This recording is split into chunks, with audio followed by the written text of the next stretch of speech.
Indian വാഹന വിപണിയിലേക്ക് വളരെ വൈകിയാണ് കടന്നു വന്നതെങ്കിലും ലേറ്റാ വന്നാലും ലേറ്റസ്റ്റാ വരുവേ എന്ന സിനിമാ സംഭാഷണത്തെ അർത്ഥവത്താക്കുന്നുണ്ട് ദക്ഷിണ കൊറിയൻ വാഹന നിർമ്മാതാക്കളായ കിയ. 2019 ഇന്ത്യയിലെത്തിയ കാർ നിർമ്മാതാക്കൾക്ക് സ്വപ്ന സമാനമായ നേട്ടങ്ങളാണ് രാജ്യത്തെ വാഹന വിപണി സമ്മാനിച്ചത്. ഇന്ത്യയിൽ 15 ലക്ഷം വാഹനങ്ങളുടെ നിർമ്മാണം പൂർത്തിയാക്കി എന്നൊരു നാഴികക്കല്ലാണ് ഏറ്റവും ഒടുവിൽ കിയ സ്വന്തമാക്കിയിരിക്കുന്നത്. ആന്ധ്രാപ്രദേശിലെ അനന്തപുരിയിലാണ് കിയയുടെ വാഹന പ്ലാന്റ്.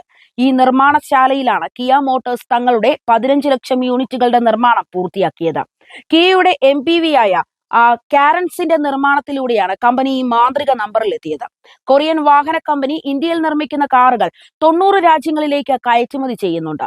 സെൽറ്റോസ്, സോണറ്റ്, കാരൻസ്, ഏറ്റവും ഒടുവിൽ അവതരിപ്പിച്ച സിറോസ് എന്നീ വാഹനങ്ങളാണ് അനന്തപുരിയിലെ പ്ലാന്റിൽ നിന്നും നിർമ്മാണം പൂർത്തിയാക്കി പുറത്തിറങ്ങുന്നത്. 2019 മുതലുള്ള കാലയളവിൽ 7,688 യൂണിറ്റ് സെൽറ്റോയും 5,19,064 യൂണിറ്റ് സോണറ്റും 2,57,754 കാരൻസും വിപണിയിലെത്തി. കിയയിൽ നിന്നും ഏറ്റവും ഒടുവിൽ പുറത്തിറങ്ങിയ സിറോസിന്റെ 23,036 യൂണിറ്റുകളും ഈ നിർമ്മാണശാലയിൽ നിന്നും പുറത്തിറങ്ങിയിട്ടുണ്ട്.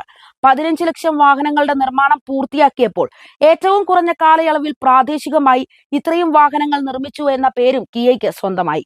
536 ഏക്കറിൽ സ്ഥിതി ചെയ്യുന്ന കിയയുടെ അനന്തപുരിയിലെ നിർമ്മാണശാലയ്ക്ക് പ്രതിവർഷം 3 ലക്ഷം വാഹനങ്ങൾ നിർമ്മിക്കാൻ സാധിക്കും.